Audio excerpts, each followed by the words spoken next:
Hello. If you have found the ideas I discuss interesting and useful, perhaps you might consider purchasing my recently released book, Beyond Order, 12 More Rules for Life, available from Penguin Random House in print or audio format. You could use the links we provide below or buy through Amazon or at your local bookstore. This new book, Beyond Order, provides what I hope is a productive and interesting walk through ideas that are both philosophically and sometimes spiritually meaningful, as well as being immediately implementable and practical. Beyond Order can be read and understood on its own, but also builds on the concepts that I developed in my previous books, 12 Rules for Life, and before that, Maps of Meaning. Thanks for listening, and enjoy the podcast.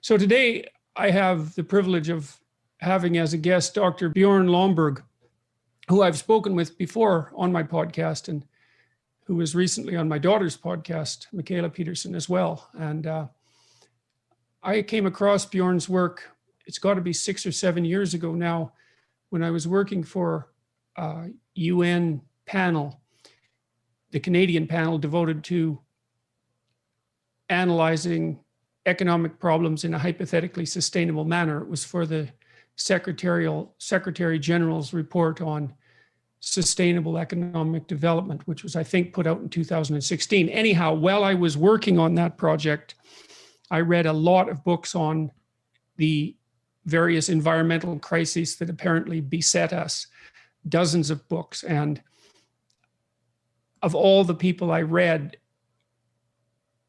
I think Dr. Lomborg's work was the most compelling. And that was partly one of the things I realized when I was working for this UN committee. We were trying to write the narrative, or to restructure the narrative regarding what should be priorities for international consideration over the next 30 to 100 years. And what I realized while working on that was that there were very few people in the world that were trained to think at that level. People just don't have the expertise to do that. And we don't have the methodology. We don't know how to specify the problems, and we don't know how to specify the solutions, and we don't know how to rank order the problems in terms of their, let's say, the degree to which they're crucial, and we don't know how to rank order the solutions in terms of their appropriateness. And the only person that I ran across who had developed a methodology for doing this, which is of crucial importance to develop that methodology, was Bjorn and the think tank, the Copenhagen Consensus Center, which we'll get him to talk about. And Bjorn, maybe you could elaborate. Let's see, there's lots of problems. We have lots of problems. Human beings have lots of problems. Some of them are familial, some of them are civic at the city level, say some of them are at the state level, some of them are at the national level, and a handful are at the international level. And there's a good rule of thumb, which is that we shouldn't solve family problems at the international level, right? You should work at the lowest possible level, but some problems are international, and at least you could make that case. And you've been wrestling with this since the mid-1990s, and you wrote a whole bunch of books. The Structure of Solutions in the Iterated Prisoner's Dilemma, I think, was the first one. The Skeptical Environmentalist, which I think really established your reputation and your notoriety for that matter. Global Crises, Global Solutions, Cool It, Rethink HIV, How to Spend $75 billion to Make the World a Better Place, which I really liked. I thought that was a great book, like truly a great book. Rajasthan Priorities, Bangladesh Priorities, Haiti Prioritizes, and Andhra Pradesh Prioritizes. And your latest book, which we'll talk about a fair bit today, is False Alarm: How Climate Change Panic Costs Us Trillions, Hurts the Poor, and Fails to Fix the Planet. And so, well, with that introduction, I'm going to let you talk about your work for a bit. Hey, thank you. It's great to see you again, Jordan. So look, what I try to do, and really I have a big organization, well, actually a fairly small organization, but lots and lots of researchers that work hard on all these problems, is simply as you say, we don't have infinite resources. We can't do everything first. So it's incredibly important that we have this conversation about saying, if you are to spend an extra dollar or a rupee or whatever your currency is, where can you spend that and do the most good first? Because as you also point out, there are lots of problems. And while we tend to think about them in the international arena, of course, most problems actually hit people on a very personal level. It kills them. And so, you know, one of the things I find slightly ironic as we've just come out of 2020 and everybody has been very, very concerned about COVID. And rightly so, it's a big challenge. But at the same time, of course, every year, about the same number of people die as have died from COVID last year. Every year, the same number of people die from tuberculosis. This is a very simple disease. We've known about it. It's probably killed about 1 billion people over the last 200 years. So it's probably one of the biggest killers of humanity. And we know how to fix it. We've fixed it in the rich world, which is why we don't worry about it anymore. But it's also very cheap to fix in the developing world. But because it never gets any attention, we don't talk very much about it. We don't do very much about it. And that's why 1.6 million people every year die from tuberculosis. And so my point simply is to say, let's have a discussion about saying, if you were to spend an extra dollar, would you do the most good if you spend it on tuberculosis or on COVID or on climate or on infrastructure or on the many, many other solutions that are out there? And what we do is we simply work with lots of economists to take a look at what is the cost of a solution and how much good will that deliver? Not just in terms of economics, that is, how much better off will we be or how less worse off will we be, but also how much better will we be off socially? That's typically people not dying, people not being sick, people not having to pay their doctors, not experiencing the loss of a loved one, and also environmentally, that's not so much relevant for tuberculosis, but of course, when it comes to deforestation or loss of wetlands and the air pollution, indoor air pollution, and many of the other problems of the world also have an environmental component. We try to add up all of those. And so basically say, how much will this cost? How much good will it do when you incorporate all of these things and turn them into dollars? And then you can basically say, for every dollar you spend, you do this much good of social benefit. And then we simply ask, if there are lots of solutions where you'll spend $1 and maybe do $1.50 of good for the world, that's nice. But there are some solutions where you can spend $1 and do hundreds of dollars of good. Shouldn't we focus on the hundreds of dollars first, the place where you make much, much more good for every resource you spend? That's really the thinking. It's not rocket science, but we just don't think about it very often. It kind of is rocket science, because one of the things you want to do when you send a rocket into space is make sure that it doesn't explode. And what that means is that you have to pay unbelievable attention to the details. I think it was an O-ring malfunction that brought down the Challenger. Yeah. So an O-ring was rocket science in that situation. And what really struck me when I started to think about international problems was precisely this lack of methodology. So I'm going to recapitulate the claims you just made so that the listeners and viewers are very clear about, like, you make a number of assumptions and all of those assumptions are questionable, but anyone who questions them bears the burden of coming up with a better set of assumptions and justifying them. And so, you can imagine someone objecting to your rather casual acceptance of the idea that you can put a cost value on all of these problems. Anybody who might object to, who might have some emotional objections even to something like the monetary system and to capitalism, for example, might be appalled at the idea that you could put a dollar value to human life, essentially. But in the absence of a better solution, well, that's exactly what I mean. You have to have a better solution. So your first claim is that we have limited resources. Okay, so that seems reasonable. We have limited time, we have limited energy, we have limited resources. that are at our disposal as individuals and as states.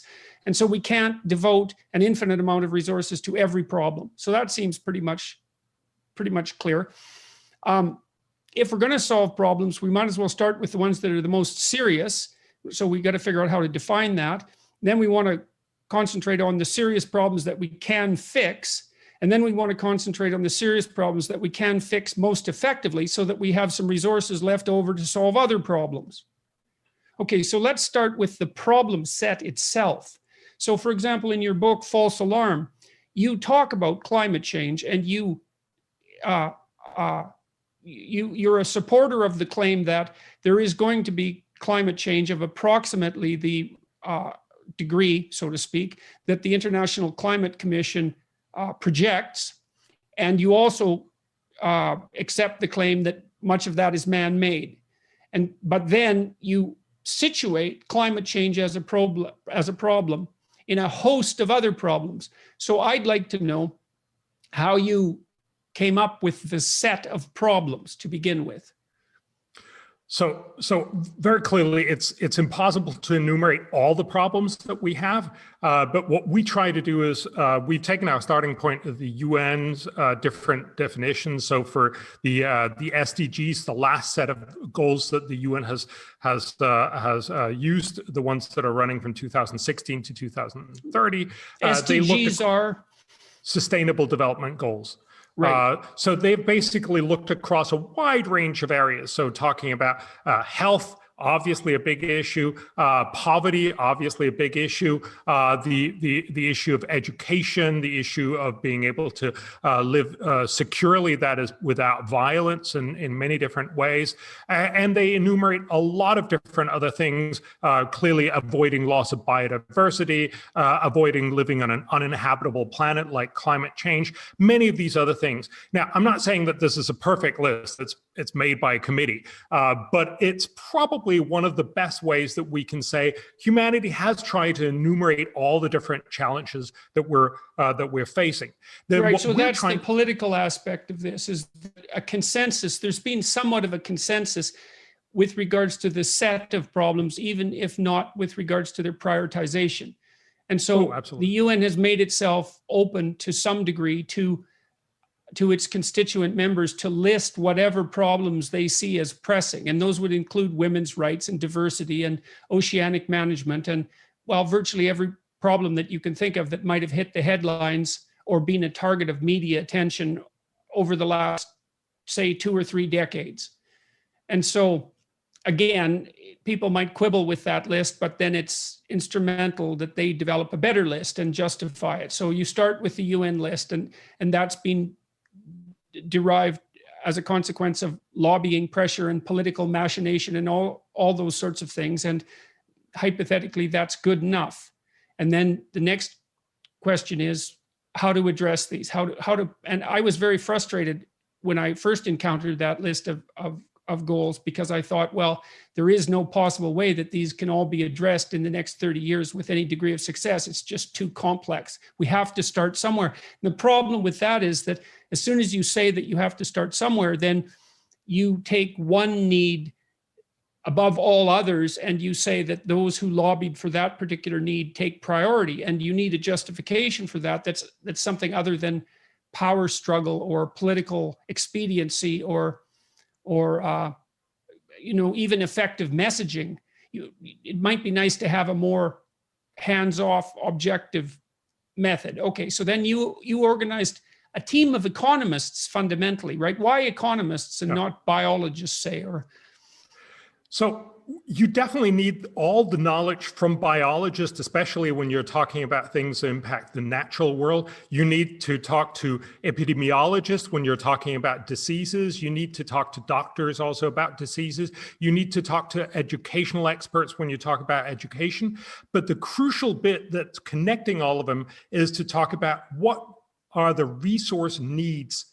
That is basically how much money are we going to have to pay in order to get a solution when you talk about global warming, or a solution for education, or a solution for tuberculosis or COVID or any other thing. So what we're talking to is all those economists who do that. So climate economist or education economist or health economist, these are all guys who interface with all of these specific knowledge, but they also study how much is this going to cost and how effective is this solution going to be. So it's basically about saying, what can you do about global warming, or what can you do about COVID? Remember, no solution is going to fix all of the problem. Most solutions will fix part of the problem. And so what we're saying is, what will a realistically best sort of effort look like? How much will it solve, and how much will it cost? And then we try to estimate what's the relative value that you provided to the world. And as you started off saying,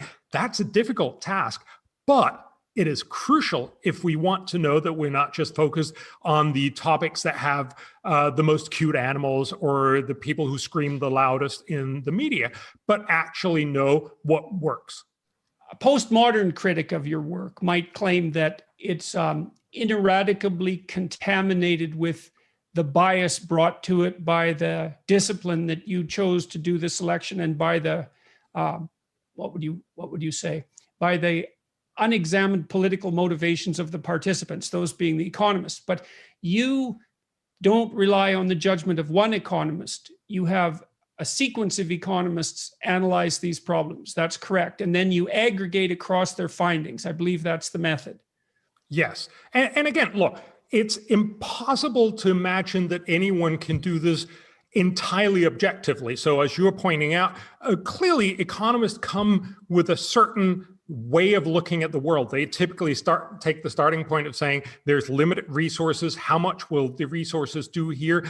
What's the opportunity cost? So typically, for instance, if you want to vaccinate children in third world countries, it means that their moms will have to take off typically the whole day, walk with their kid to this place where they're going to get vaccinated. That has a significant cost for the family.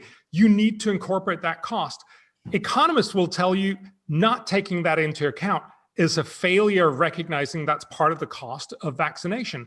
But of course, it is only one way of looking at it. I happen to think that it's a fairly convincing way. And as you point out, at least you have to come up with another way of looking at this if you want to criticize and say we should do something else. That can't be reiterated too many times, is that it isn't good enough to point out the hypothetical flaws of this approach. It's only good enough to put forward a viable alternative.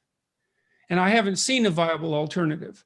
No, right now, the way the world organizes its priorities is very much about who gets to set the agenda, who have the cute examples, the things that we care the most about, the things that are easy to get into the media and so on. And surely that's not necessarily the best way to decide how we spend trillions of dollars on global issues. So what we're simply trying to do is to give the world a sense of how much good can you actually do if you spend money really smartly on climate, or if you spend it really smartly on education, or if you spend it really smartly on all these other things. And then we have a good sense of it. Look, at the end of the day, it's still going to be a political battle. It's still going to be a discussion about what, captivates people's attention. There's a reason why we haven't talked about tuberculosis for about 100 years.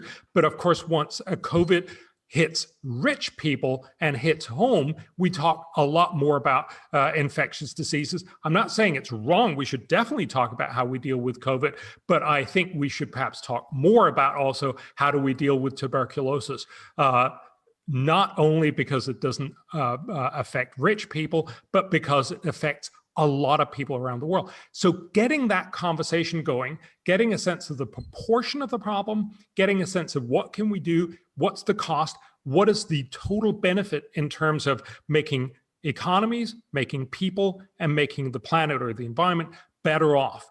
What are the benefits there? What are the costs? And getting that balance is crucial.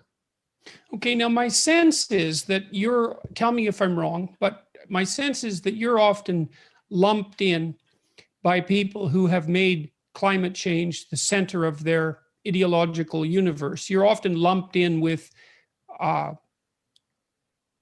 climate change deniers of questionable motive. And this is, the first question might be, do you think it's fair to do that? And if not, why not? And if it's not fair, why does it happen? So there's definitely a lot of people who just approach what I say and many others say, oh, it's just a deny. He doesn't accept the reality of global warming. And that's just simply false. I think what has happened is that the climate conversation has become so politicized that to many people, it's just simply easier to sort of, what do you say, just get rid of that an inconvenient argument by saying, oh, you're a denier, and somehow being able to shut down the conversation exclusively by saying, oh, Bjorn is a denier. I'm not a denier. I've very clearly been stating ever since my first book, The Skeptical Environmentalist, as you mentioned, global warming is real. It's man-made. It is a problem. I'm simply accepting what the UN Climate Panel, the IPCC, is telling us about global warming. What I'm arguing is, how much will a potential solution cost, and how much good will that solution deliver to humanity? So the real question here is, are we spending lots of resources doing not very much good for climate when we could be spending those resources much better on climate, that is, doing much more to actually tackle the climate problem? And of course, also that we could spend those resources and do much, much more for the whole world with its many, many other problems. Those are two important questions, I think. And the reason why they matter so much is because in many ways, if you're just going to talk very, very rough numbers, the world spends about $150 billion on all the big problems in the world, from peacekeeping forces to dealing with malaria and tuberculosis, to HIV, to education, to gender equality, to many, many other problems. But we spend in the order of $400 billion or more per year on climate change. So if you look at the money that we spend on doing good in the world, the vast amount of that money goes to climate change. So if we get it wrong on climate, we're really getting it wrong on how we tackle the world's big problems. Okay, so I'm going to read something from the UN Climate Panel that you quote in your book. For most economic sectors, the impact of climate change will be small relative to the impacts of other drivers, such as changes in population, age, income, technology, relative prices, lifestyle, regulation, governance, and many other aspects of socioeconomic development.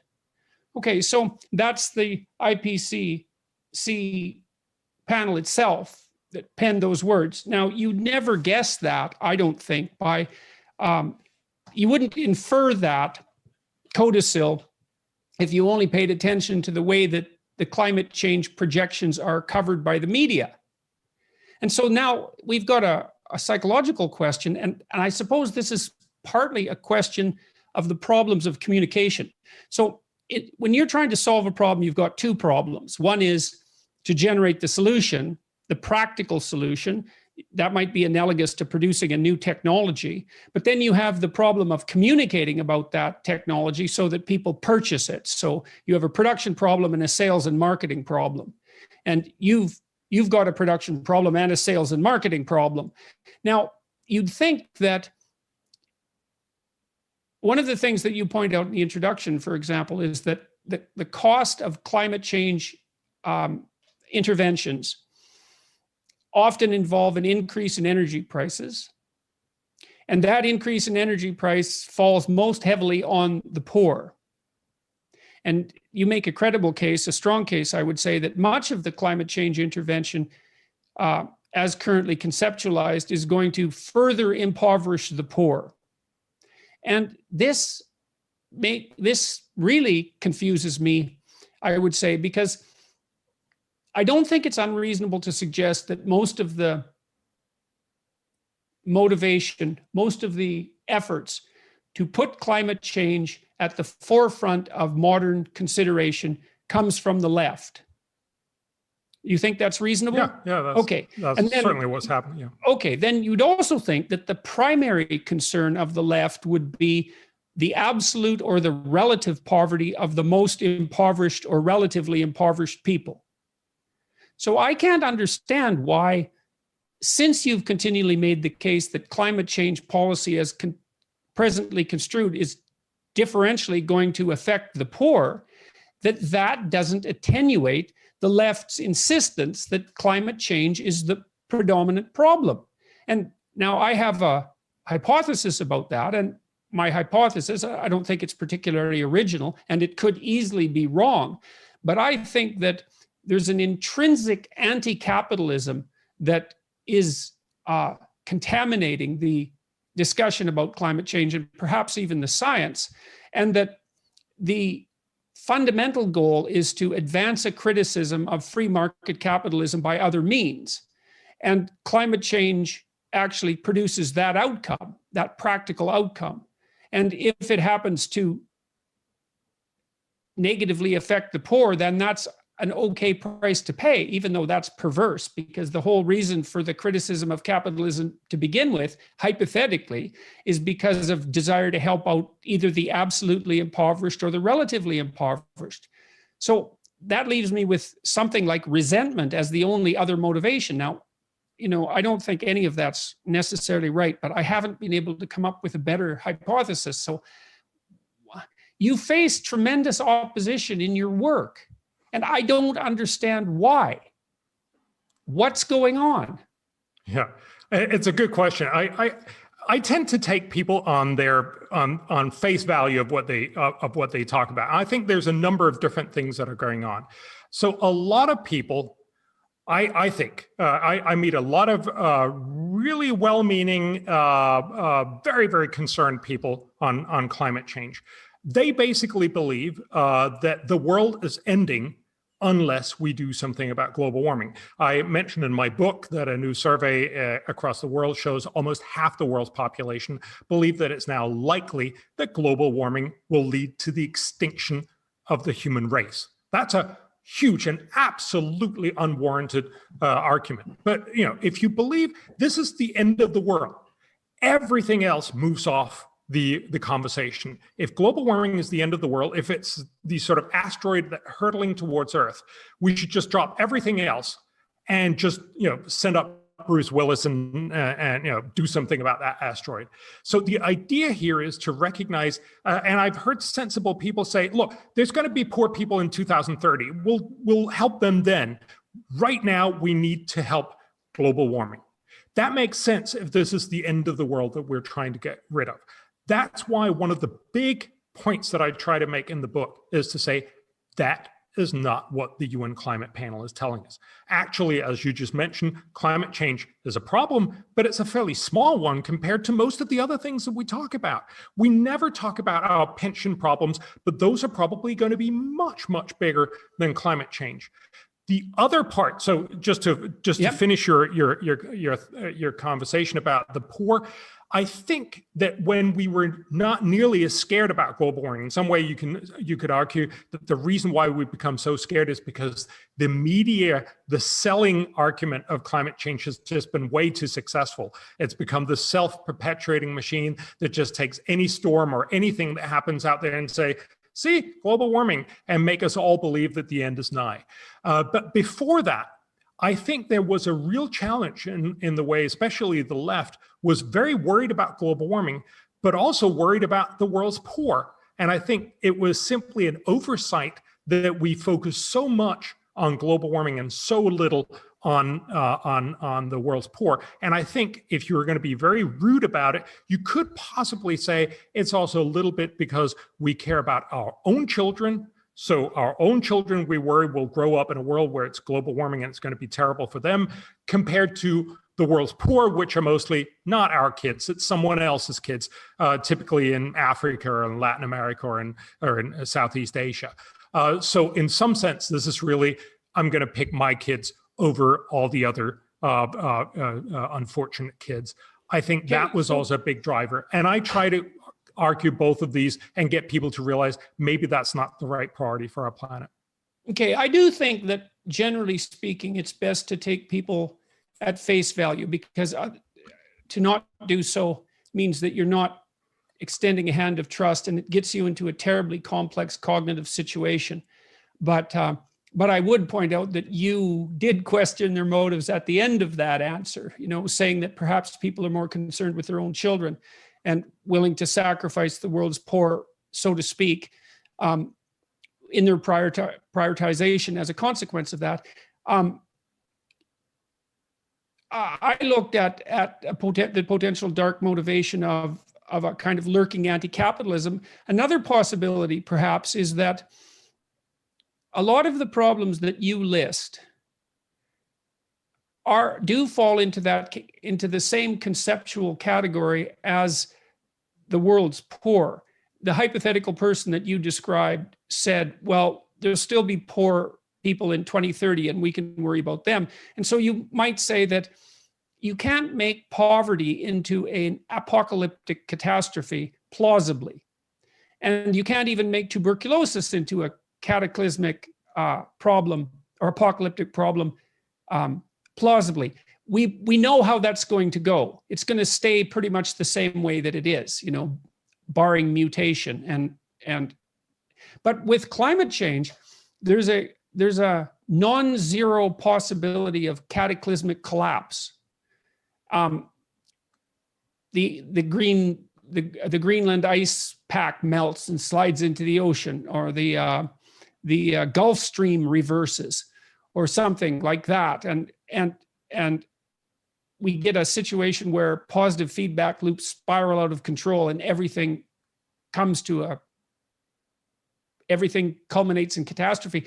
It might be that we don't know how to deal with a problem that has a non-zero probability of being infinite.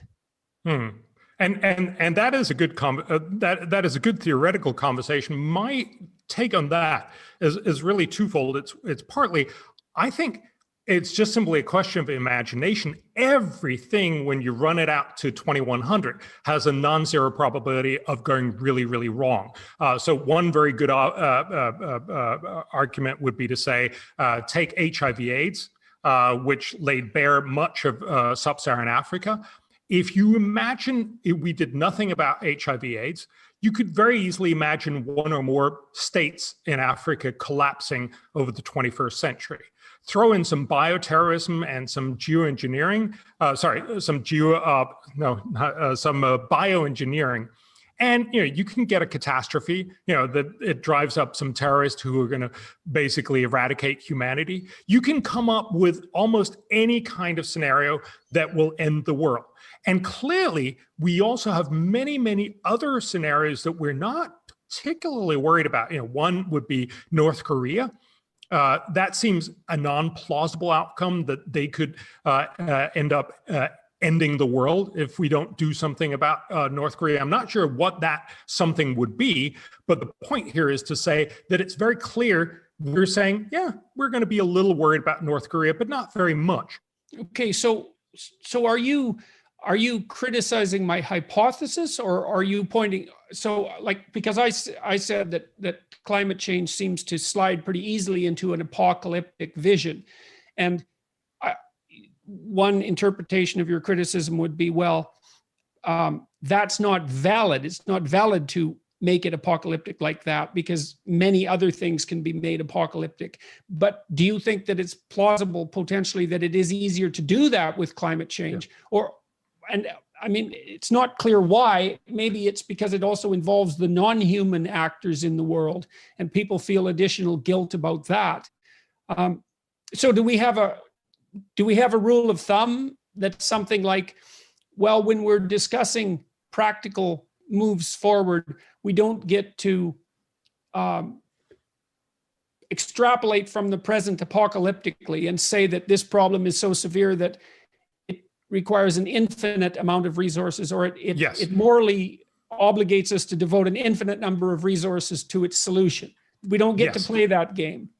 That was exactly my point. So there's been a wonderful discussion between a Harvard professor who was arguing essentially that point, that global warming might be infinitely bad, so we should be spending infinitely resources on it, and a Yale economics professor, William Nordhaus, who got the Nobel Prize in climate economics, And his point was exactly to say, look, there are infinities everywhere else. You might have heard Elon Musk is worrying about the fact that AI. robots will take over, will possibly take over the world. There's the possibility that nanotech will lead to gray goo taking over the entire world. There's potential lurking catastrophes in everything we do. You can't, and that was Nordhaus's point, you can't just take one and say, oh, I'm going to spend infinity over here, because you should be spending infinity on pretty much everything else. Of course, that doesn't actually compute. And so what real people do all the time is we're faced with things that have a tiny probability of going really, really badly.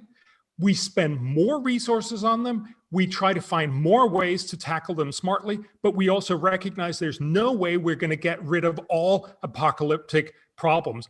We simply have to be smart about it. And in my book, I talk about how we should also be smart about climate change. If you worry about the apocalyptic prospects of global warming, the only way to fix that is by investigating geoengineering, which is basically a way of being able to, without climate policy, be able to stabilize the planet's climate. Right, and I don't have the feeling that geoengineering solutions are going to be an easy sell, even to people who are apocalyptically minded. And maybe it's because they envision geoengineering apocalypses as a consequence. And they do. But what you also have to remember is a lot of people will tell you, I believe global warming is the end of the world. And certainly lots of kids are really, really scared about this. And I think we should come back to talking about how this is just simply not real. But I often find it really surprising that if you really, really, really believe this could be the end of the world, why is it you're not advocating the only technology that we know right now how to fix global warming with, which is nuclear power? Why is it you're not just putting up nuclear power everywhere? Now, I'm actually not arguing for that, because economically, nuclear power is not very advantageous. But if you think this is the end of the world, I wonder why it is that you would be arguing, let's do the policies that haven't worked for the last 30 years. Let's put up solar panels, wind turbines that cover a couple of % of the world's energy consumption, and that may, by 2040, cover maybe even 4, maybe even 5% of that energy consumption. If you're really worried about it, you would be using the technologies that would actually work. And the fact that you don't also kind of belies that even though you talk a lot about these end of the world scenarios, you don't quite believe them, because you'd be a lot more focused on solutions. You also make the point in the introduction that when you ask people by poll how concerned they are about global warming, there's many people, like a majority of people, if I remember correctly, who are very concerned about global warming. But if you ask them how much they would be willing to spend to ameliorate it, I think the average American agreed to spend $24, if I remember correctly from your book. And so then the problem then is, by pointing that out, you belie your other claim, which is that you want to take people at face value. Now, you've got a real problem in that situation, because you can take them at face value with regards to their explicit claims about what they're afraid of, which is global warming, but then equally explicitly, they tell you they don't want to spend any money on it. And so then you have to wonder, well, which of those two competing claims do you actually believe? I would tend to go with the one that actually, it hasn't, saying that you're afraid of global warming has zero cost. Spending money on it has a cost, obviously. So the thing is, as soon as you put a cost to it, then you find out that people don't appear to believe it. They're not concerned. Yeah. So the question then is, well, what does saying that they're concerned about buy them?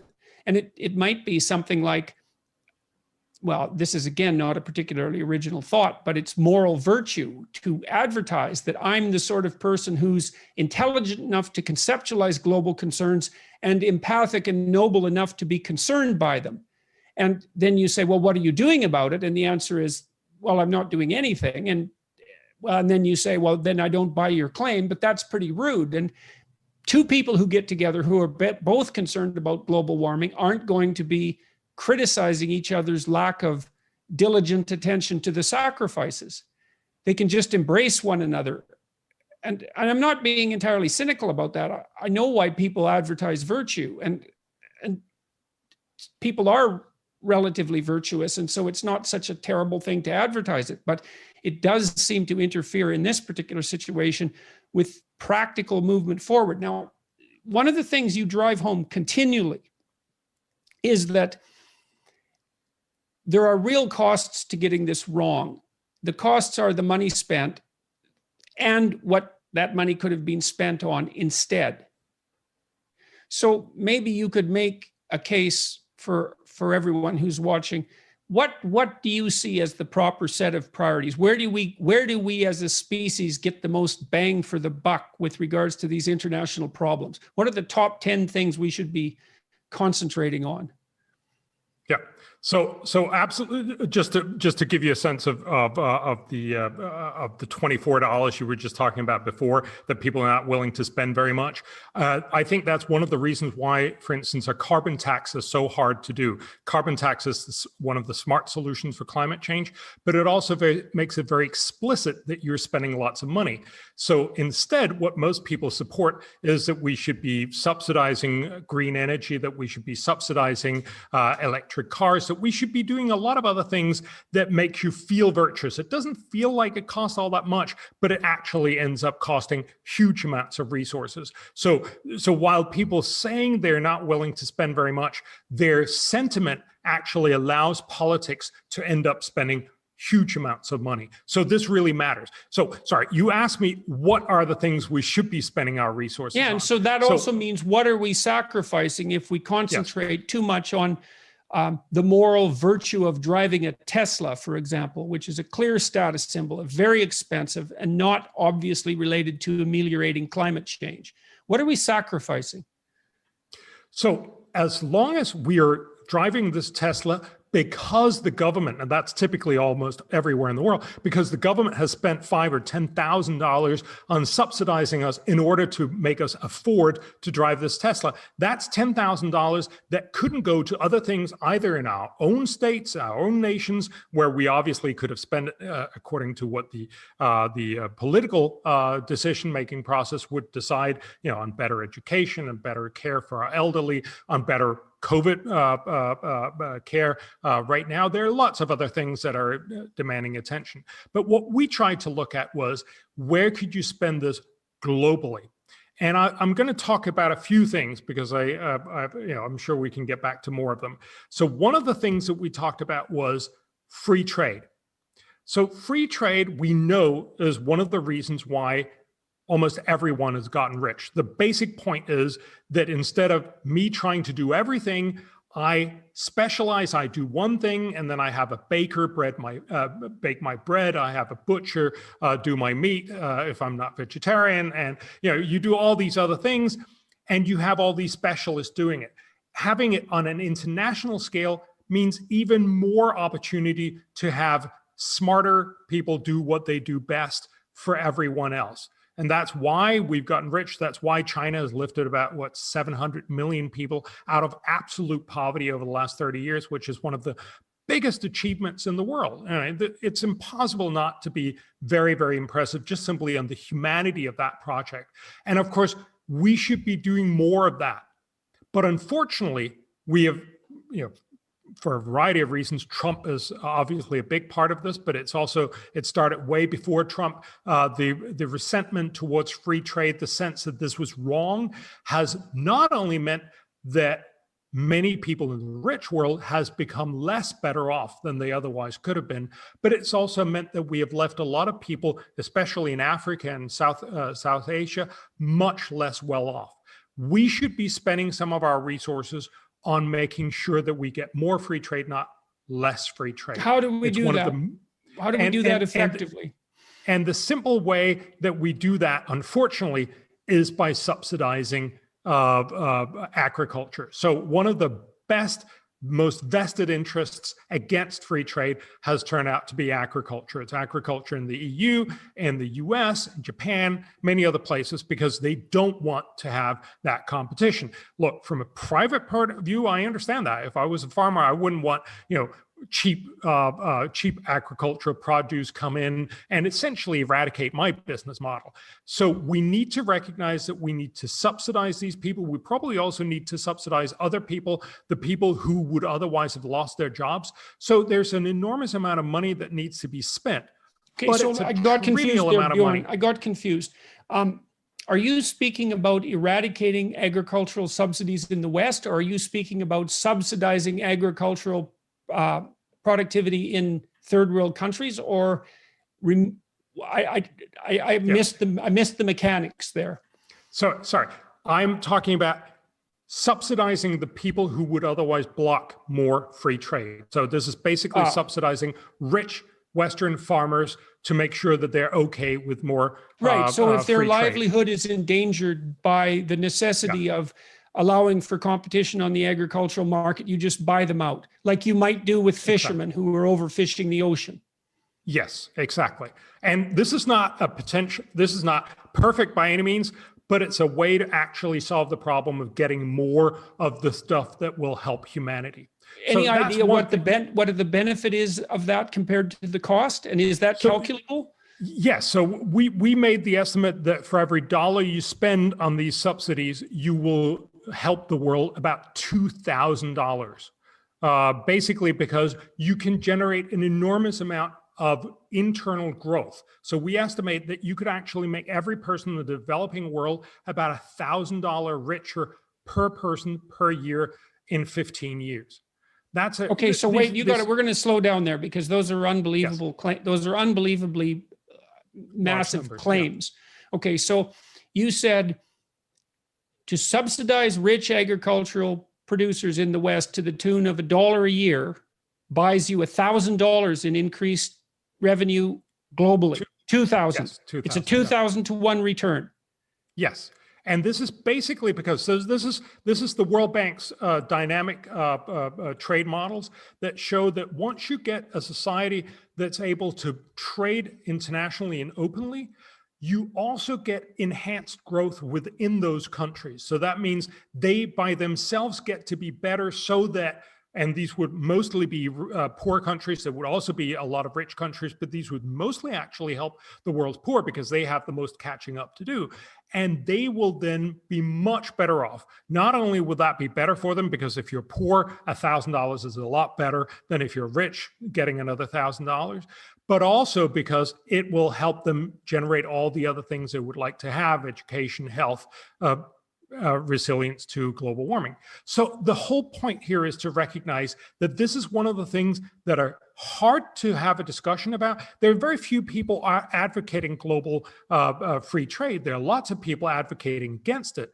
But we need to recognize that this is one of the things that have helped pull out most people of poverty, that we know could do even more in the future, and that we have a real opportunity to achieve. So that's, well, you don't have ice floe abandoned cuddly polar bears as portraits of the farmers that you're going to help abstractly in third world countries. So you have a sales and marketing problem there, and that's a real problem, right? And you know, it's interesting that the economic models don't take into account the difficulty of propagating the message. You know what I mean? Is that because there is a sales and marketing problem there, and it's not trivial. And it might be that $1 spent in agricultural subsidies to rich farmers in the West would produce that $2,000 return. But the question might be, how much money would you have to spend advertising that before people would believe it? And it's a crucial question. You know, with a standard entrepreneurial product, I don't think it's unreasonable to estimate that 65 to 95% of the cost is in sales and marketing.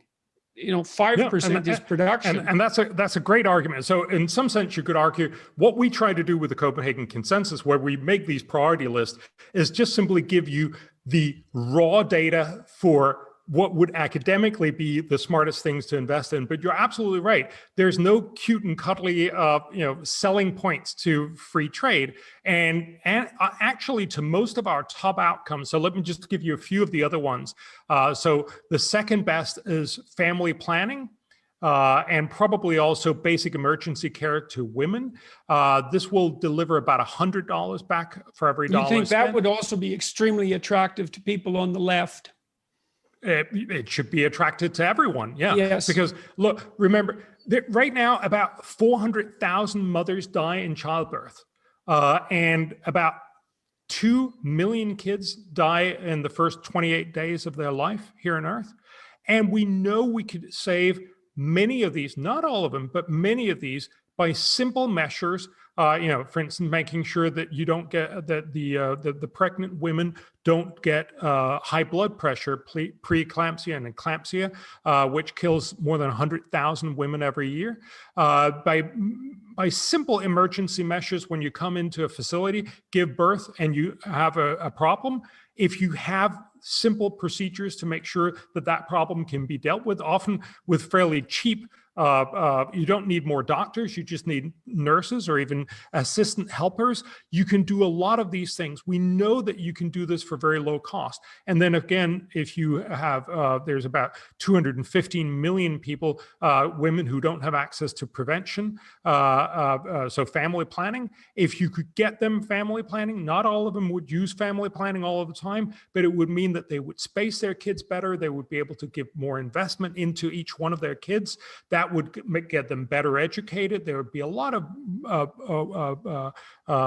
knock-on effects, but mostly this would mean that a lot of moms wouldn't die in childbirth, and their children that they do give birth to would have better lives. And again, we estimate this would cost about $3 billion a year, but it would pay dividends both in the terms of saving moms, saving kids, but also growing the economy because of what's known as the demographic dividend. If you have slightly fewer kids, you have more productivity because you have the same amount of capital, but for fewer kids, that means you get to be faster, richer. That's essentially what China has done in a sort of boosted way by their one child policy. I'm not advocating that at all, but it gives you a good sort of insight. Then there are lots of health things. We talked about tuberculosis. We could probably spend $1 on tuberculosis and help people not die, help people being better off, help families not dealing with tragedies of losing their mom and dad. It's typically, people in their middle ages that die from tuberculosis. Every dollar spent would avoid about $43 of social benefits. Would generate $43 of social benefits. Mm-hmm. If you look at childhood immunization, we've stopped a lot of the really damaging childhood diseases. So we've gone from a world where about 12 million children died just in 1980 to now only about 5 million children die every year below the age of 5. But clearly that's still way too many. We could probably save 1 million children for $1 billion a year. Just think about that. We estimate that for every dollar spent there, you do about $60 worth of good. So again, the whole point here is to recognize there are lots of amazing things that you can do. And I was really letting impacts. My internal cynic respond to your arguments and trying to adopt the position of someone who might be critical of them. I know that arguments for ameliorating the lot of the poor that were put forth in the 60s were often countermanded by the claims often of environmentalists that you don't want to help the poor because they'll breed more and that will just lead to more of the kind of problems that you're trying to solve. And so, the question might be, why would someone object to saving 1 million children a year through immunization, or I think you said 2 million children as a consequence of enhanced maternal care? And I can imagine similar arguments like that being raised, whether consciously or implicitly. But those things should be made implicit. So I would encourage people who are watching this or listening to this, a lot of you have chopped up my YouTube videos into small videos and sometimes animated sections of them and otherwise distributed them. Bjorn just outlined the top 4 investment strategies for a better planet. And it might be useful to consider ways that can be that information can be distributed as widely as possible. I mean, Bjorn's writing his books, but those sell at how many books, if you don't mind me asking, how many copies of False Alarm did you sell? I think it's 10, 15,000 thereabouts. Right. So that's a good selling book from an academic book perspective, but it's a drop in the bucket. Right. I mean, and that's not a criticism, obviously. What about total for your books? So it's 200,000-300,000 or thereabouts. Right. And so a good YouTube video will get 1 million views, and if this was chopped up properly, maybe it would get 5 to 10 million views. So that would be good. But we don't want to. Have you thought about allying yourself with an advertising firm? So we've talked to some of those. There's been people coming asking, how can we help? Can we help do some of this? And what I find is that when it ends up, partly these advertising firms sort of retract their offers when they start realizing this is really complicated. That it's not just the cute polar bear and the ice floe kind of argument. And I get that. And part of it, of course, is also that unlike when you talk to someone who's just saying, we should do more about this, a good thing, we should save more moms, or we should do more about climate change. We're the guys who actually say you should do this before this. And that always antagonizes people. I think it's the only intellectually honest argument. Because we have limited resources. So we're simply saying, do this first, do this first. Don't do this first. Don't do this first. I think that's important, but that always creates a lot more antagonism. And I think that's one of the reasons why this is a much harder argument to make. And obviously my whole book on climate is very much about... You don't have the problem of having to say no if you stay in the hypothetical. That's another advantage to not actually trying to solve a problem when you're making a moral claim that you're concerned about it. Because you can be concerned about global warming and world poverty and the lack of education of women and a host of other issues and never make a sacrifice in your concerns as long as you actually don't try to practically address those problems, because then you're faced with the horrible necessity of prioritization. And maybe that is part of what makes you unpopular to the degree that people are not so much resisting your message, but critical of your approach. You force the recognition that no has to be said in order to make progress forward, and that interferes with with an imaginary utopian vision. But and so that makes romanticizing the venture much more difficult. It doesn't seem impossible, though. I mean, you could imagine a heart-rending and emotionally compelling video addressing the utility of restoring to health someone who was suffering from tuberculosis or preventing it in the first place. I mean, these things don't seem completely impossible. You haven't found any marketing or advertising agency that's willing to partner with you in the sale of any of these ideas? We've found lots of people who love to jump on board, and there are lots of videos out there that tells you how incredibly important it is to do something about tuberculosis, and how important it is to do something about maternal health and about immunization and about malaria and all these other things. I think it's much more a question of saying, what is it that you overwhelmingly see when you open your TV or you look at YouTube? And I think there's just a level difference in the amount of knowledge that you have about tuberculosis compared to the amount of knowledge that you have about COVID, certainly now, and about climate change and these other things. It's just simply a question of saying one of them, or the two last ones, resonate much, much clearer to most people and to a lot of interest organizations, whereas the other one is sort of, of course, I also think we should do something about tuberculosis.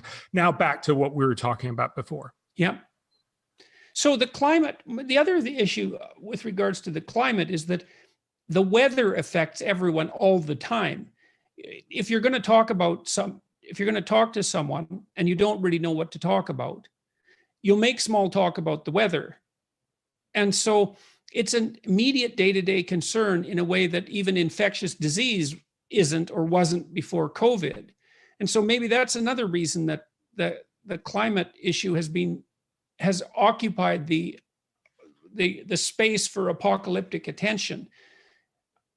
If there is a too hot summer or an extraordinarily hot summer, you have an explanation for it, and it's something that affects you while it's happening, or a too cold winter day, or too much wind, or too much rain, or any of the extreme weather events that can manifest themselves. So there's an immediacy to weather that seems to be associated perhaps with the emotional resonance of climate change that's also perhaps working against these rational arguments. Well, there's certainly something. So we have research that shows that when it's hot, people believe more in global warming than when it's cold. So there definitely is these kinds of very simple connections. On the other hand, if you think about it, when you talk about global warming, it's going to be, let's say, 4 degrees centigrade hotter in 100 years. That's actually really hard to imagine that most people would get very worked up about. And that's, of course, also what you saw for the first 20 years or so of global warming. What has happened is that shift from the focus on the basic outcomes of global warming to these catastrophic outcomes. So that every time you see a storm, every time you see a heat wave, every time you see any kind of change in weather, people will often say, see, global warming. And there, the problem is that leads you to believe this could be the end of the world. Right. And that's what I think. And that's universal explanatory rubric and hard to, so it buys you explanations for weather alterations, and it buys you moral virtue. It buys you a sense that you understand the most important problems in the world.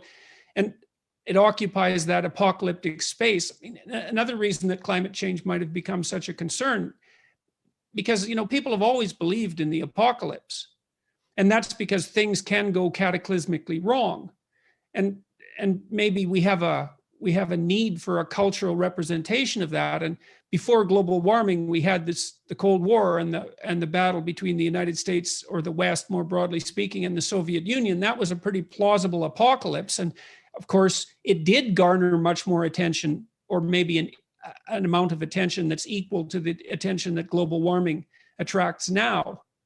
So that doesn't solve the sales and marketing problem. It just highlights its difficulty. Can I ask you, I noticed you have these prioritizes books. Bangladesh priorities, Haiti prioritizes, Andhra Pradesh prioritizes. Now you've opened up your economic team to use by states, correct? Yes. Can you tell us a little bit about that? That's something else that's extremely practical. I'd like to know how you do it and what the effect is. Does it work? Yes. Yes. So one of the things we found, so we did a prioritization of the Sustainable Development Goals for the UN that we talked about in the beginning. And what's sort of very noticeable is if you talk about what should the world do, everybody thinks that's intellectually interesting, but nobody feels like they live in the world. Well, we're Canada, we're the US or Denmark or whatever. And so you feel like I want something that's actually relevant for my political conversation. And so one of the things we wanted to do, we also did this in Latin America with the Inter-American Development Bank, and we found, these are some of the best things to do in Latin America. And then, obviously Argentina would say, yeah, that's probably true in Mexico, but not here. We're special. And likewise, Brazil would say, yeah, that's true in Argentina, but not here. So, you could constantly get this sense of it's true somewhere else, but not here. And that's why we wanted to have this conversation specifically for nations. So we've done this for Bangladesh. We've done this for 2 states in India, Andhra Pradesh and Rajasthan. We've done it in Haiti. We've just completed this in Ghana in Africa, and we're right now working with Malawi. That must be ridiculously exciting and interesting. I mean, it's such a combination of rich intellectual possibility because these problems are so compelling, and the potential excitement of actually operating in the real world. Yes, it is very exciting. It's also at times very frustrating, as I'm sure you could imagine. So what happens is everybody thinks that this is a great idea in principle. But of course, everyone worries also, what if my favorite things turn out to be not a very good investment?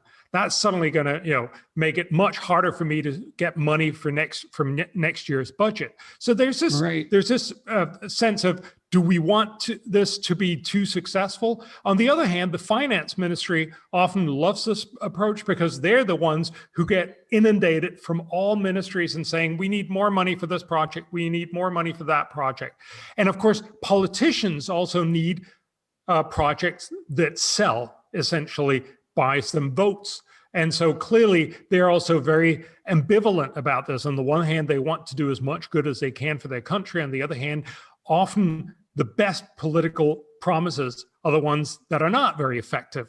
They're the ones that you can sell because they sound good, but don't actually work very well. Or that you can put off endlessly and still promise that you're going to deliver.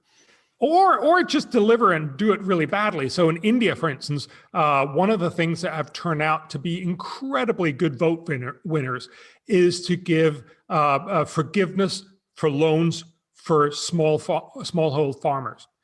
You can imagine how that, if I'm a farmer, I've put myself in almost impossible debt. There's a politician who promises he's going to forgive that. That sounds great.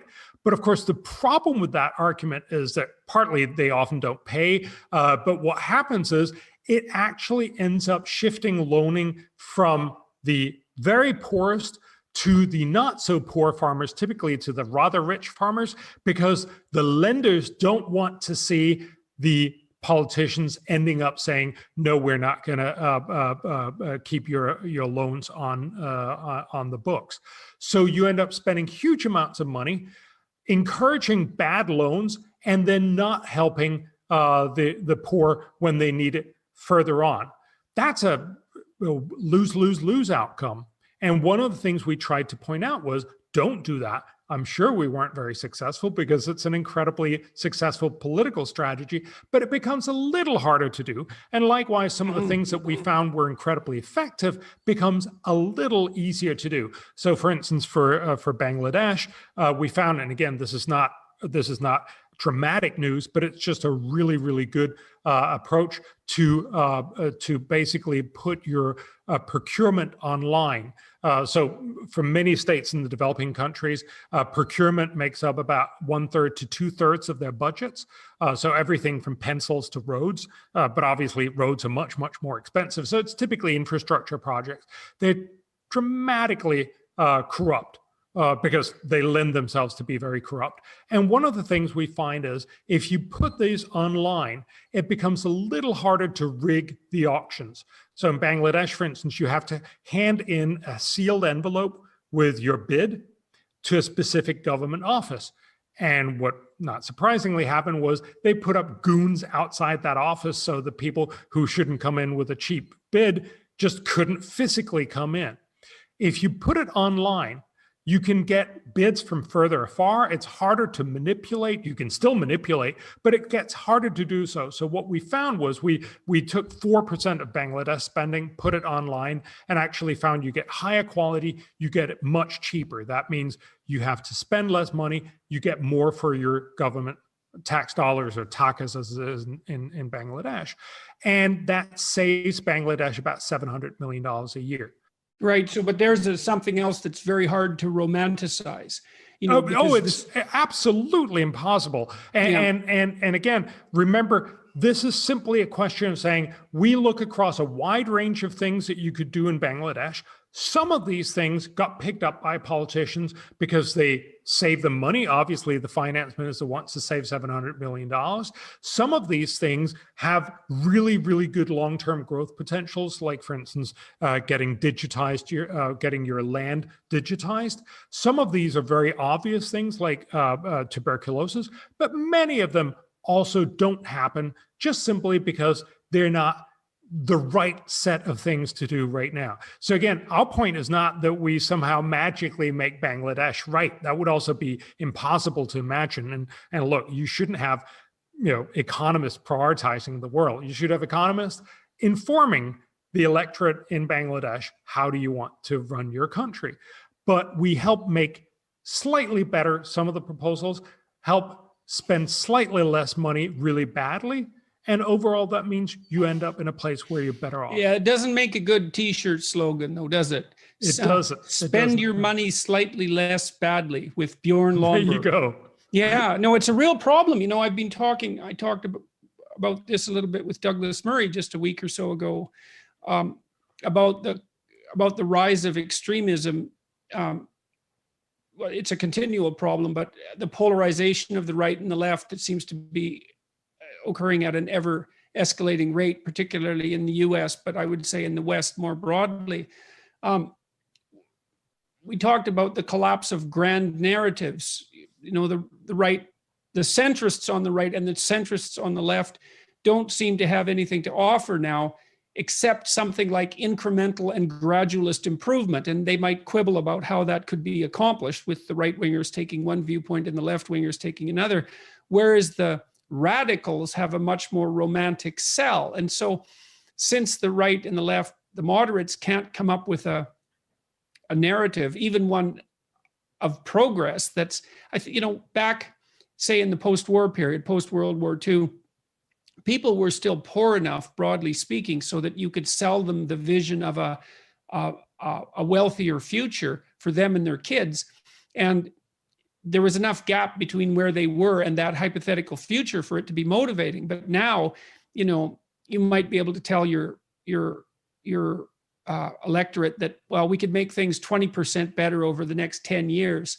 And that's true and it's good, but it's not punchy. And that's a big problem. And I've been struggling. I also talked to Matt Ridley, and he's a guy, I think, who thinks like you. He's fundamentally optimistic in his view, and he thinks things are getting better and that we could continue to make them better and that we should continue to make them better. But all of this incremental gradualism, this optimistic incremental gradualism, has the same problem, which is it's difficult to get excited about it. And I don't know, I've racked my brains trying to figure out how that problem might be addressed, but I can't say that I've come up with any solutions that seem useful or credible. I'd like you to comment on that. I'm sure you've thought about it. I think you're absolutely right. It is much, much harder to make the argument, look, we're going to muddle through, it's going to be a little bit better, this is a little bit smarter, please do this, rather than these very grand narratives. And I think that's exactly what I try to make with global warming. The grand narrative on global warming is, this is the end of the world, we got to throw everything in the kitchen sink at this. And the reality is, no, this is a problem. We estimate that by the end of the century, this will cost us about 4% of GDP. So maybe 1 or 2 years of growth. That's a problem, not by any reasonable means, the end of the world. And that's why you need to be careful not to end up spending lots more to tackle part of this problem. But the reality, of course, is if we go down the route of these very alluring but incorrect arguments, this is the end of the world, let's spend everything on climate change. What really could happen is two things. We end up spending lots of our resources on things that are not very productive and won't leave us very well off, that will cut maybe half or a full or maybe 1.5% of GDP growth from our growth rate. That could be potentially dramatically damaging in 10, 20, 30 years once we're a lot less richer, a lot less better off. Because remember, one of the things that keeps societies peaceful is that we all have a future to look forward to that's going to be much better. Once we start realizing we're entering into a stable state where if you are better off, it's because I'm less well off, we will get much more antagonism. So I think it's realistic to say if we follow down those alluring roads, we might actually end up leaving our future of our grandkids much less better off, not just in the economic sense, but also just simply in a wildly sort of rioting kind of way that everybody will be at each other's throat. That's one part of it. But the other part is to remember We're right now talking about how the West, or the rich part of the world, thinks about this problem. Most people in the rich world actually think the future is going to be a lot worse off, which is one of the reasons why global warming fits into that whole pattern. I think it's wrong. That's also what the model said. That it's even what the UN climate panel says, but that's how people feel. The other 3/4 of the world, which are China, India, Latin America, Africa, they actually believe that their world is going to be much better in 10, 20, 30 years. They have this future belief that you were just talking about from out of the Second World War. They are not going to say, yeah, we're going to do strong climate policy and become poor. They want to mostly become middle-income countries and maybe even rich countries eventually. They will want to do this. So what will happen is both that we're leaving ourselves in the rich world to become much more infighting and much less well-off than we otherwise would be, and that we're actually seeing the other 3/4 of the world just simply running, possibly even ahead of us, but certainly running ahead without looking at the same kind of problems that we are. Okay, so do you think you could make this case? So what you basically outlined there is a hypothesis that ill-spent money will have dramatic consequences. I think I can make that argument, but I also feel a little uncomfortable. I'm just the guy who wants to tell you, you can spend a little smarter here, you can spend a little more dumb here. I think there's something I think that's a little sort of ugly in saying, all right, everybody else is making up their own doomsday scenarios, so let me make up another one here, because I think fundamentally doomsday scenarios is what got us into these kinds of problems. Fair enough, but you were trying to address the problem of compounding returns, right? So bad economic decisions or poor economic decisions compound with time. And so is it reasonable to point out, when we're talking about risk, I talked with Matt Ridley about this, and I've thought about it a fair bit as well. And I think the data support the proposition that making poor people richer is an extremely intelligent environmental move for a variety of reasons. I mean, the first is perhaps that once you get people above a certain level of income, they can start buying fuels that are cleaner than the fuels they use now, dung and wood and that kind of thing. But also that as people move up the economic hierarchy, they have time to be concerned about things that are more abstract, like what the environment is going to be like for their children, which they're not going to be, or when they go on holiday, for example, or even where they live, as they have some options to choose where to live.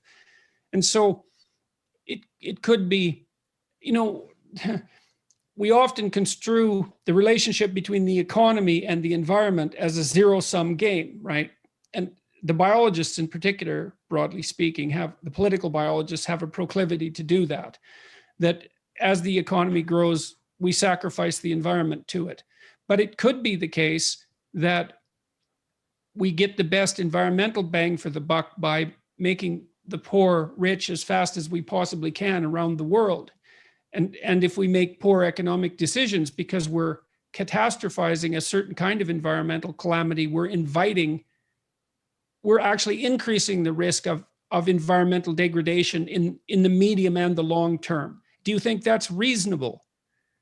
Yes, absolutely so, and in a number of different ways. So I think it's funny how we don't recognize how terrible it is to be poor.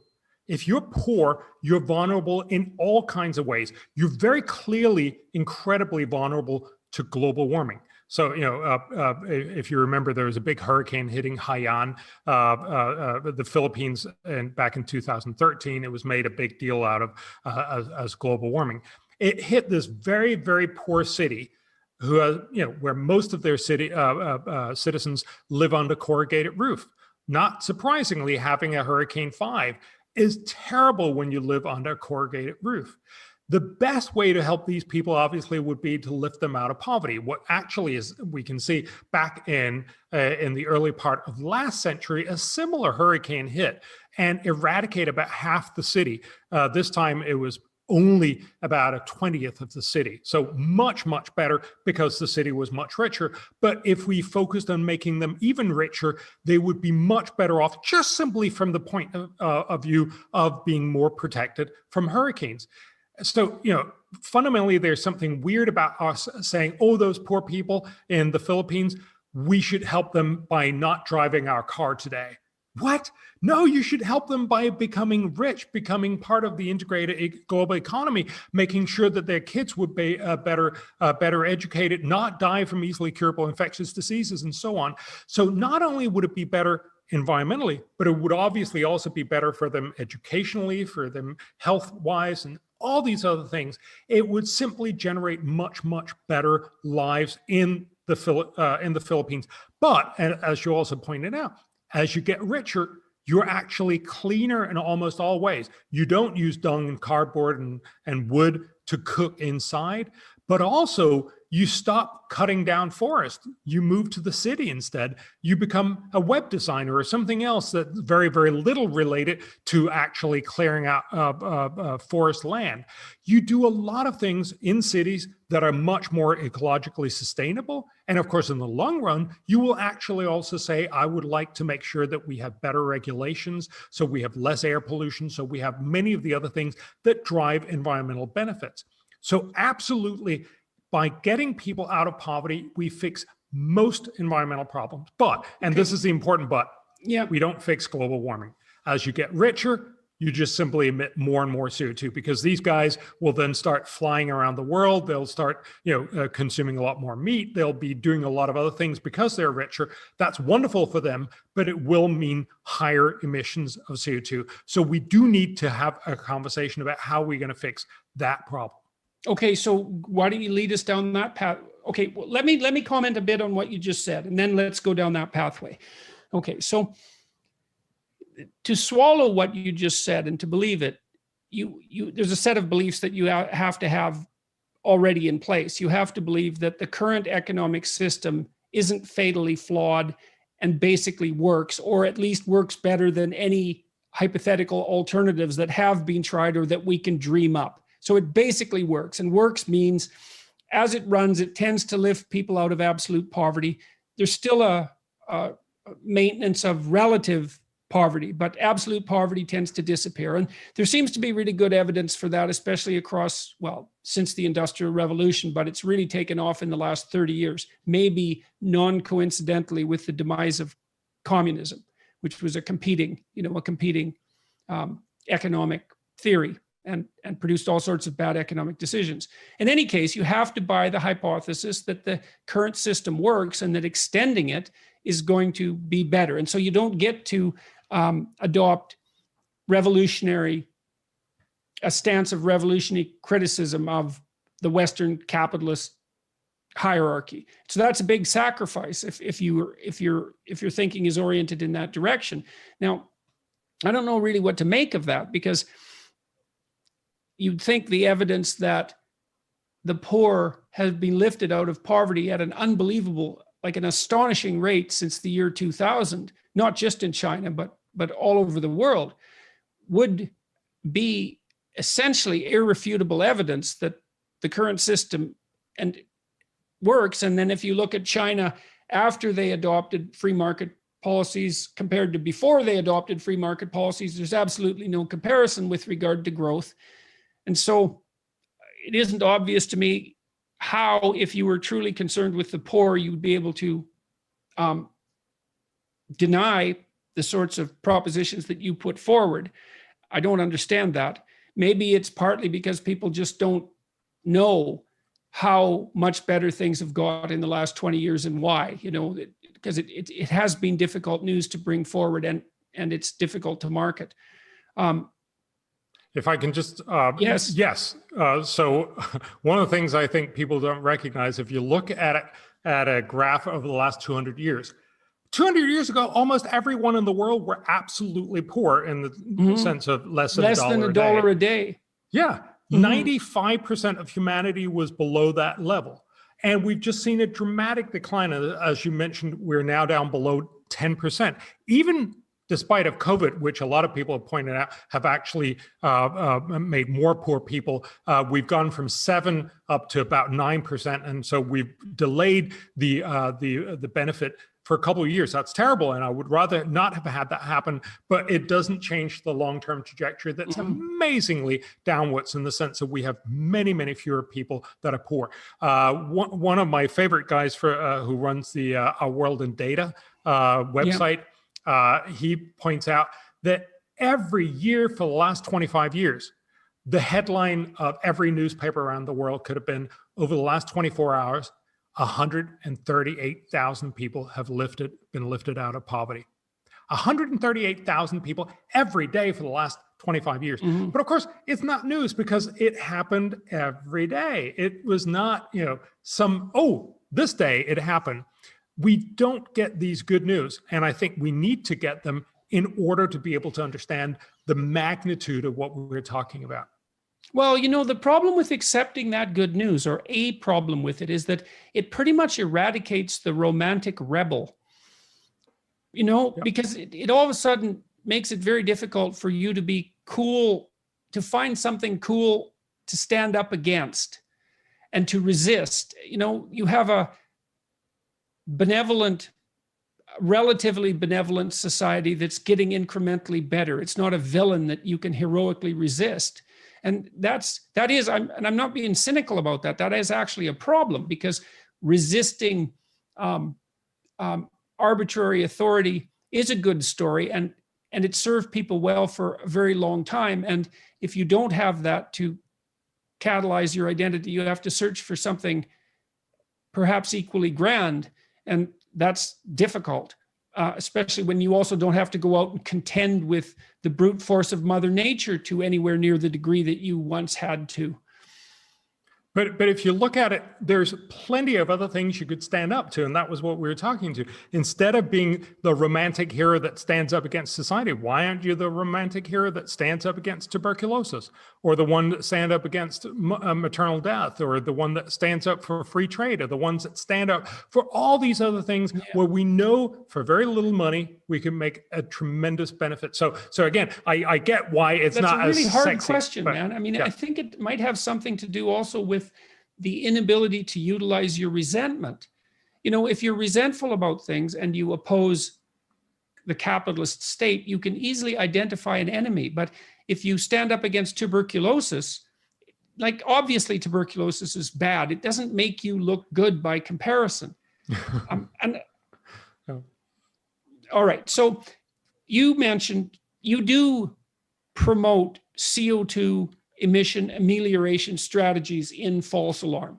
And you did just point out that although we should be striving to make the poor around the world as much less poor as we possibly can, as quickly as we can, so everyone wins, including us, just like Henry Ford won when he paid his workers enough to buy his cars, the cars they made, they are going to increase their rate of carbon dioxide emission. And for some people, that would be enough reason to scrap the whole enrichment process. But you have some strategies that you think are wise to ameliorate the problems that would be associated with that. Yes. So I talk about 5 different solutions in the book. So the first one is a carbon tax. Any economist would say, look, you have a problem, you emit CO2, but you don't actually take it into consideration because it's free to emit. So that's how we think about the polluter pays. You put a price on carbon. In principle, you should do this across the world. You should do it so that it slowly rises with time. It's the most efficient way to deal with it. There's 2 things we need to recognize with it. One is it turns out to be very, very hard because it makes it very explicit to people that tackling global warming is actually costly. Secondly, we know that politicians are just really, really bad at doing something for a long time, very consistently across all areas. What politicians typically end up doing is they'll put it on some things. So, in many places in Europe, for instance, you have enormously high taxes on cars. And you have enormously low taxes on people who are good at lobbying their governments for their particular interests. So, greenhouse gardeners, greenhouse growers don't have to pay the carbon tax, because that would make it really hard for them to grow their tomatoes or whatever. And you can see how this happens across a wide range of areas. So that's one part of the problem. The other part is that even if you do this really, really well, it'll only solve a smaller part of the problem. So you should do this. We should focus on a carbon tax, but we should also be realistic. This is not what's going to fix climate change. This will fix a smaller part of climate change. So it's part of the solution, but it's not the most important part. The second part, and that's where I think we actually have the biggest opportunity, is innovation. So if you talk to Matt Ridley, this is certainly also his ballpark, but it's basically recognizing that most things that we've solved in this world are about innovation. So you rarely get people to solve a problem by saying, I'm sorry, could you please not do all that cool stuff that you like? Could you please stop feeling good about all of that? That rarely works out as a political strategy. Unfortunately, that's typically what we say. Could you please not fly, not eat meat, not do all these things? Could you please have it a little hotter in the summer and a little cooler in the winter? That's really, really hard to sell to most people. What you need is innovation. And let me just give you an example. Back in the 1950s, Los Angeles was one of the most polluted places on the planet, because there are lots and lots of cars, and they have this special sort of geographical notion that just leaves all of the pollution inside this little basin of Los Angeles. It was terrible to live there in many ways. And obviously, the simple answer is to tell people, most of this came from cars. So the simple answer would be to say, stop driving your car. Of course, if you've ever met someone from Los Angeles, you know that that's not a solution that's actually viable to them. Well, there aren't even any sidewalks.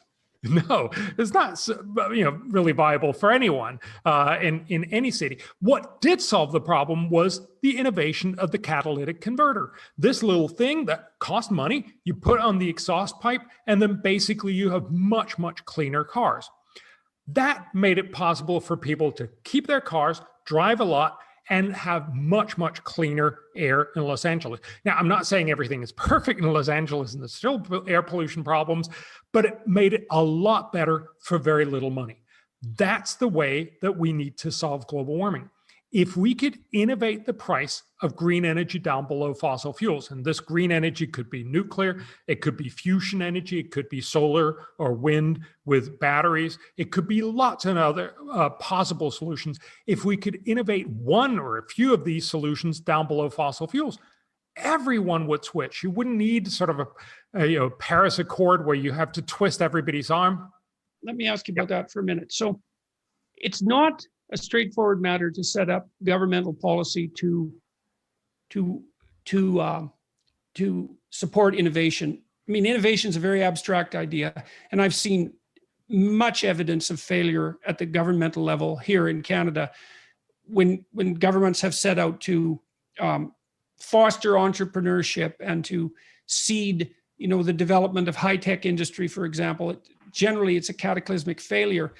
I mean, obviously, it's self-evident in some sense that a good idea is good because it solves a complicated problem, and the more good ideas we have, the better. But do you think that it's like, it seems on the face of it, unless you dig down into the details, it seems like hand waving. Obviously, we should have better ideas to solve our problems. But what do you think constitute concrete, realistic, evidence-based solutions to the problem of fostering innovation? Do you think it's actually possible to set up policy that does that? Yes. So the short answer is yes. And the reason is that what's lacking is mostly long-term investment. So investment that will only generate the solutions in 20, 30, 40 years. Remember, this is why we invest a lot of money in healthcare, basic research that then eventually becomes research that, for instance, pharmaceuticals can make into products that they can make money off of. There's always too little investment societally in things that you can't monetize right away. So if it's I very make hard this to great- invest in things that you can't monetize right away. Yes. If I make an innovation that then in 20 years, say, will help us generate this enormously beneficial breakthrough. Unfortunately, I won't get any money because my patent has run out. That's why most companies will not be investing in these long-term development. What happens is that you then have a dearth of investment into these sorts of long-term innovations, unless you have the public invest in them. And I'll get back to how we do that smartly. Okay. But we do that in medical research for many reasons. People recognize this is part of the place where we need to, produce lots of professors, lots of medical Nobel laureates, and then, eventually the pharmaceuticals will take over and actually make products out of this. That's a great setup. We don't do this in energy for a variety of reasons. It is one of the places where we spend very, very little money. Partly because it doesn't feel like you're solving global warming, because you're not solving it right now. You're only solving it in 20 or 40 years. That feels like you didn't really care. But the reality is, this is the only way that we're going to get these sorts of long-term breakthroughs. Now, one reason why politicians often screw this up is because they are not willing to invest in these long-term investments. They'll say, we want a Silicon Valley in Canada in 3 years. That makes sense if you need to get reelected in 4, but you can't do that. And so you shouldn't be trying to do this in a very short-term way. Another way is that you end up giving this away to companies, and companies, of course, are just going to spend it on the product that they were going to do next year anyway. But hey, thanks for the money. So the point here is you need to do this carefully in a way that will generate long-term innovation. This is not easy. You are going to waste a lot of money, but we know that governments around the world has done this in a variety of different ways. We know, for instance, the internet, the transistor, the fracking in the US. There's a number of places where you have been successful, and all we have to do is to spend lots of money, and I'd love to talk more about specifically how we should set this up, how we should evaluate, and we should be careful about it. But fundamentally, we should do this in a way that we say we want to generate a lot of knowledge that we believe in the long run can deliver benefits that will actually help companies produce energy that will be viable. But we are not going to try and do this for the next 3 or 5 years. So we got to stop that panic mode and start this long-term thinking. We do have realistic knowledge about both that we're investing very little compared to typically almost all other areas, and that more investment here would make it more plausible that we would faster get cheaper green energy. So, okay, so in Canada, there's a medical research council and a social sciences research council and natural sciences and engineering research council. That might be a bit dated, that information, but essentially that's how it's been set up. But there isn't an energy innovation research council. And, I'm thinking that way because I'm an academic and I've seen these granting agencies.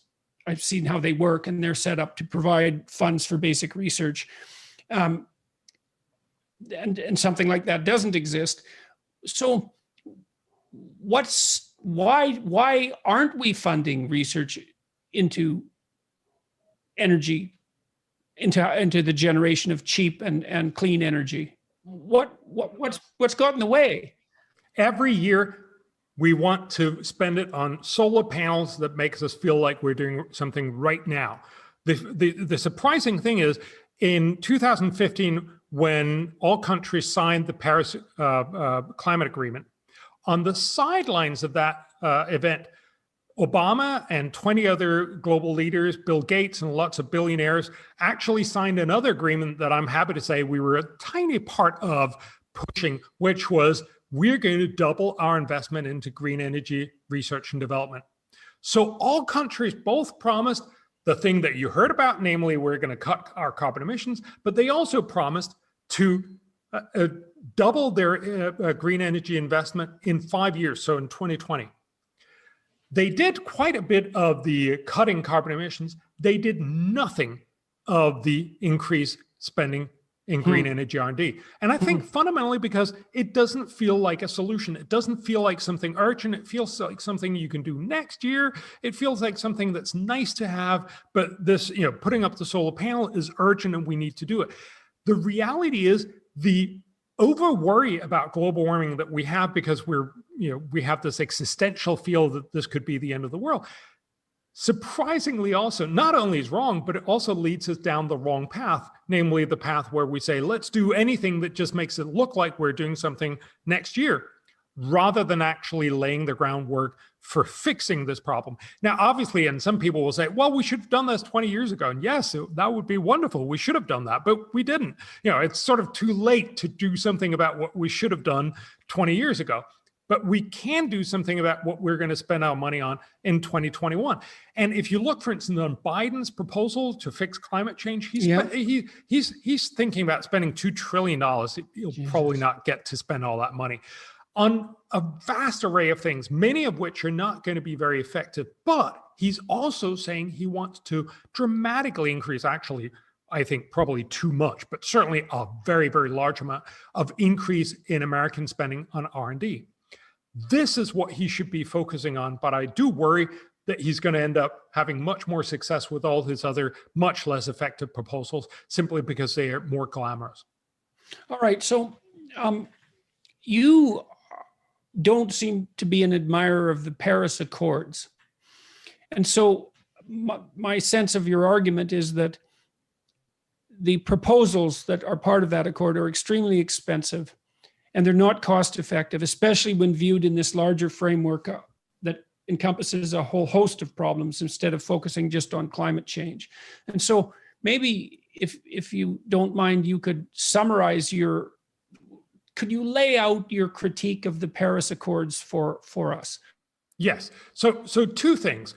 The Paris Agreement is really just an extension of what we've been trying for the last 30 years and failed to do the last 30 years. Namely, let's try to do something that's really hard, that costs a lot of money, that will have a little bit of impact in 100 years, and try and see if we can't get everybody to do it. Not surprisingly, that's a really, really hard thing to get And to going. do what? And to do what exactly? So basically get Canada, get the US, get Denmark, get everybody else to cut their carbon emissions, which privately for them is going to be costly. They have to reduce their use of cheap energy and use a little bit more expensive energy, sometimes less reliable energy. Basically, it puts a slight slower dampener on their economic growth. That's always going to be hard. That's always going to be unpopular. You're basically asking people, could you please pay some more and use a little bit less? That's a hard sell.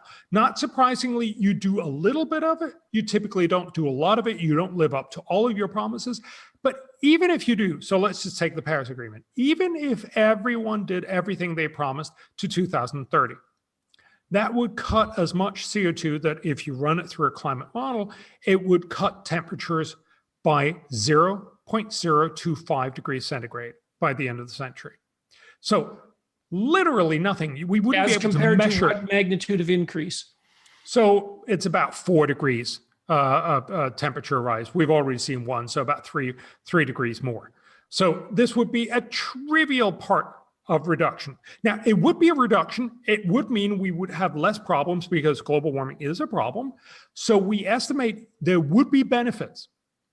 But there would also be huge costs because you'd actually have to pay for this. So if you look at how much you're going to pay, which is in the order of $1 to $2 trillion US dollars per year in 2030, for every dollar spent, you will avoid climate damages across the centuries worth about 11 cents.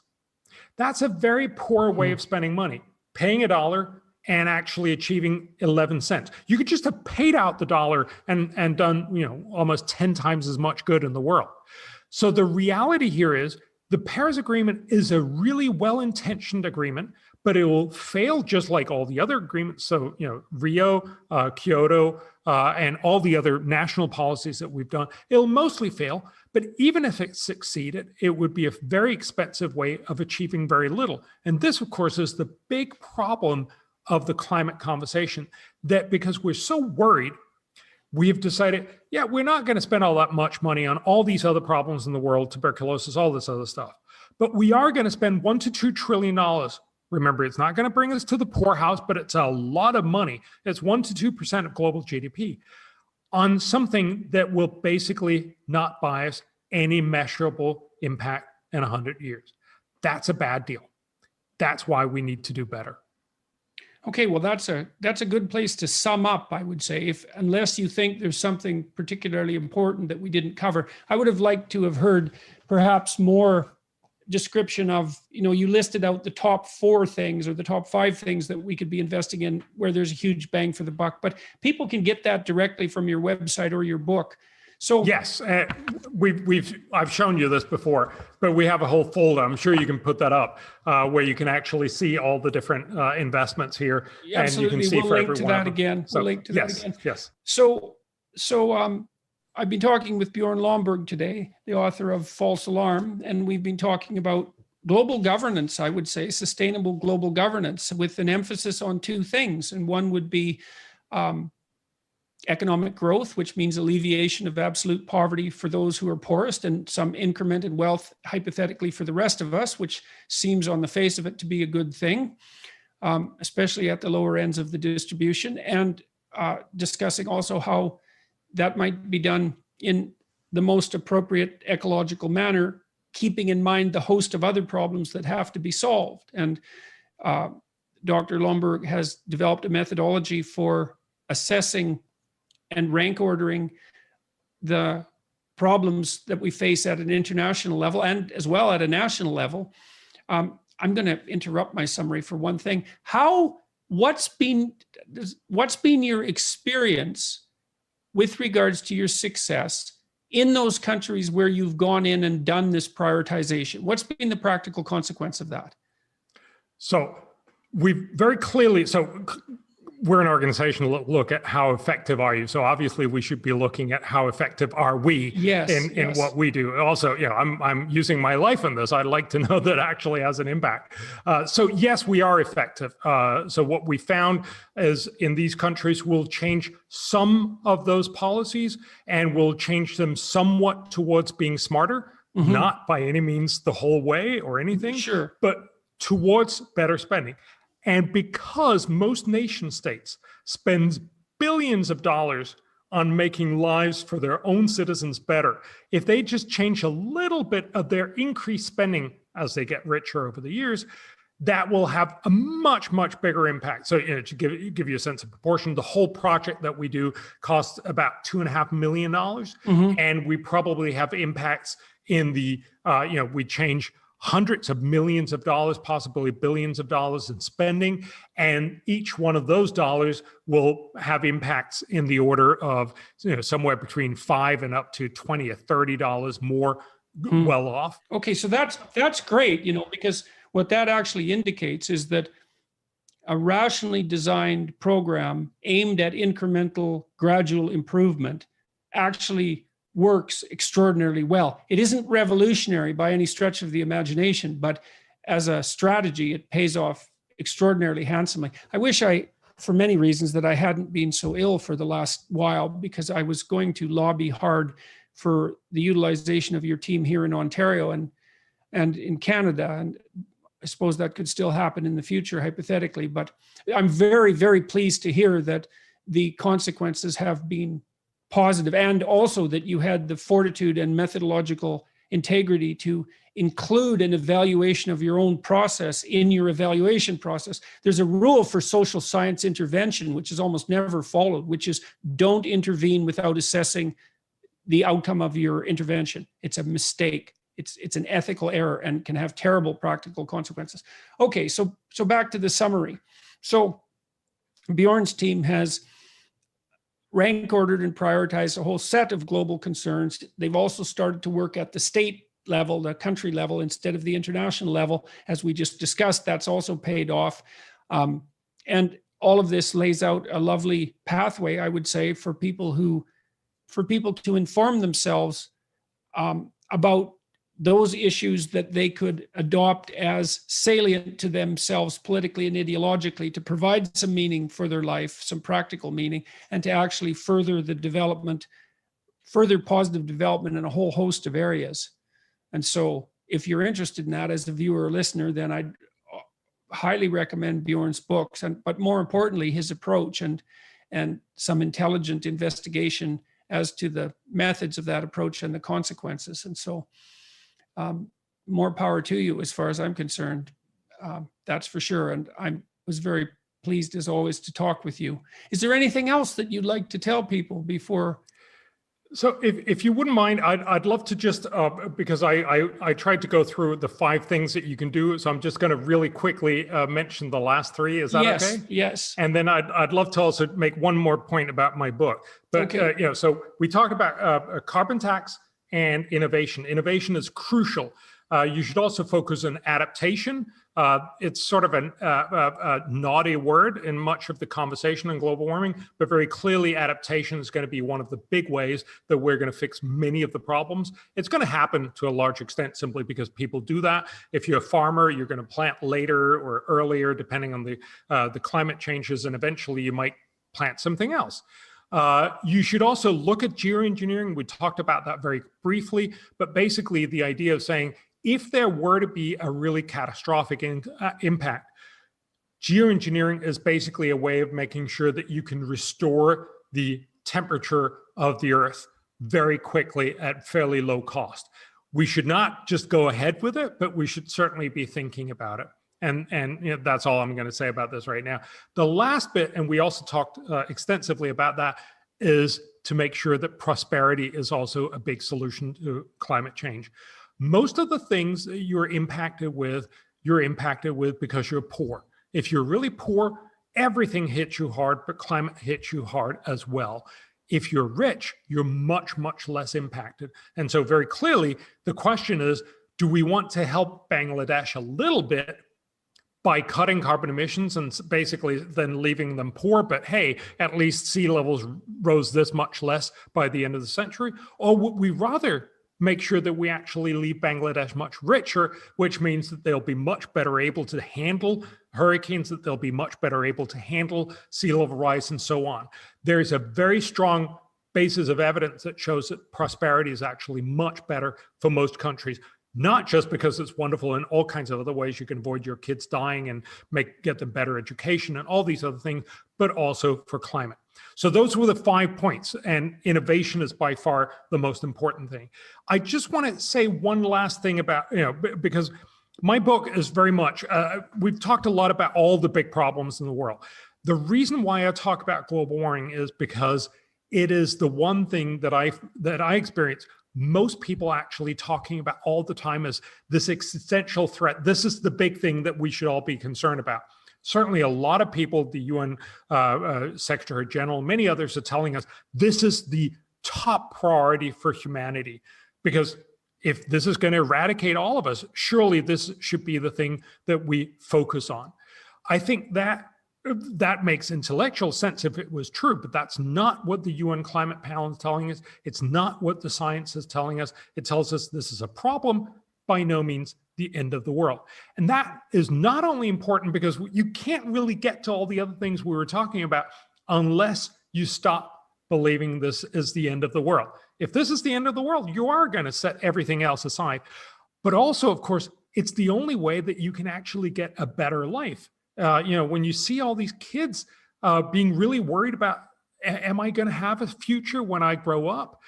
People believing literally that humanity is going to end, that must be terrible. Now, if it was true, we should be telling people, but it's not true.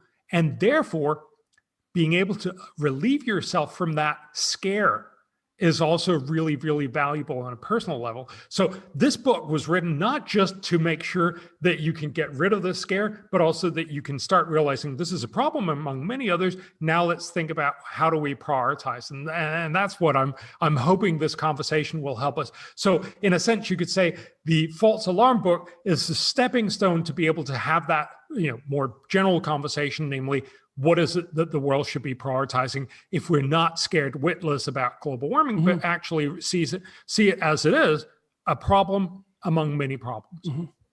Great. Well, that's a really good place to end. So thanks very much. And I hope we get 1 million people to watch this and another 500,000 to listen to it. We'll see how it goes. So thanks very much for talking to me today, Bjorn. It was a pleasure listening to you. I always learn a lot reading your books. Likewise. And listening to you. And it's very nice to come across sources of realistic hope. And that's what your books provide. They provide sources of realistic hope. Man, those are in short supply. So even though there's lots of reasons to be hopeful, and perhaps the supply shouldn't be so short, but it's nice to be able to maintain critical intelligence and not to have to descend into a well of pessimism as a consequence. Yes. It's wonderful to talk to you, and it's always, you give me a lot of different perspectives on what we're doing, which is just as valuable. You're stuck in your own little way of thinking about this, and it's wonderful to sort of be able to say, oh yeah, there are all these other perspectives and all these ways that you also need to have that conversation. It's great. So it's always wonderful to talk to you. Thank you.